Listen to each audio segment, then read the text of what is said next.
굿모닝 마켓입니다. 급락한 어제장을 두고 경기 침체다라는 해석들이 나오고 있습니다만 이 이야기가 하루 이틀 나온 것도 아닌데 시장의 논리가 어딘가 부자연스럽다는 생각을 지우기가 어렵습니다. 다음 실적 시즌 전까지는 이렇게 거시적인 이슈에 의해서 시장이 움직일 텐데 일단은 어느 정도 진정된 시장 분위기 짚어봅니다. 간밤 3대 지수는 말씀해 주신 대로 어제 하락을 딛고 반등하고자 하는 모습 보였지만 다우를 제외하고는 반등에 실패했습니다.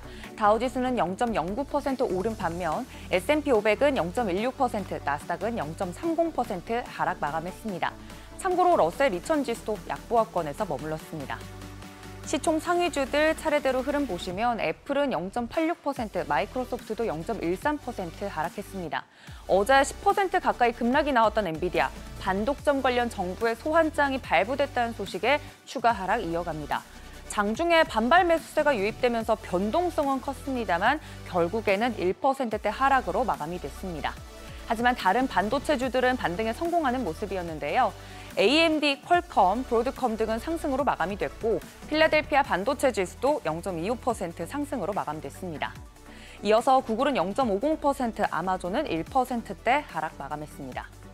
이어서 6위부터 10위도 보시면 메타는 0.19% 상승으로 마무리가 됐고요. 대형 기술주 중에서는 테슬라의 반등이 가장 크게 나왔습니다. 4%대 상승으로 마무리가 됐는데 반발 매수세가 유입된 영향으로 보입니다. 테슬라가 강세 보이자 리비안이나 니오 등 다른 전기차 기업들도 함께 오르는 모습이었습니다. 전체 섹터 중에서는 유틸리티 섹터가 가장 강했고요. 반면 에너지 관련주들의 흐름이 가장 부진했습니다. 경기 침체에 대한 우려가 커지면서 시장이 주저앉았던 만큼 필수 소비재나 유틸리티 등 대표적인 경기 방어주가 상대적으로 관심을 받았습니다. 여기에 고용 관련 지표들이 연이어 발표되고 있는데요. 미 노동부가 발표한 7월 구인이직 보고서 따르면 계절 조정 기준으로 구인 건수 767만 3천 건으로 전월 수치보다 줄어들었고 시장 예상치보다도 크게 하회했습니다. 두 달째 800만 건을 밑돌고 있는 상황이고요.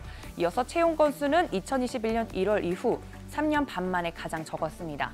노동시장이 코로나19 이전 수준으로 복귀하고 있다는 걸 확인해 볼 수 있었고요. 비자발적 퇴직을 의미하는 해고도 전월보다 23만 8천 건 늘어났습니다.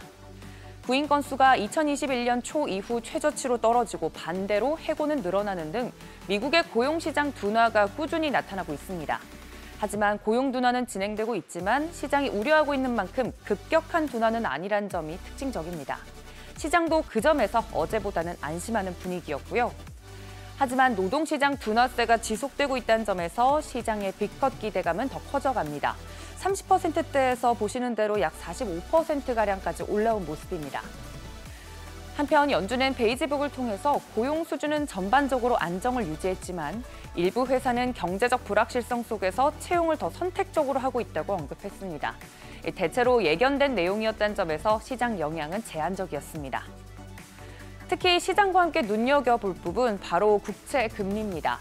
최근 경기 침체 우려가 다시 커지면서 국채 금리 연일 하락세 보이고 있습니다. 10년물은 3.75% 수준에서 2년물은 3.76%대에서 마감이 됐는데요. 오전 한때 2년여간 지속됐던 장단기물 역전 현상이 해소되기도 했습니다. 국제유가는 하락세 이어갑니다. 브렌트유는 배럴당 72달러 선에, WTI는 70달러 선 무너지면서 배럴당 69달러 선에 마무리가 됐습니다. 시장에서는 경기 침체 우려를 관련돼서 종목들의 관심을 키워가고 있습니다. 최근 경제 데이터에 따라 수급 영향 많이 받고 있는 만큼 데이터를 하나의 점이 아닌 선으로 본다면 투자 방향성 설정에 더 도움이 될 것 같습니다. 굿모닝 마켓이었습니다.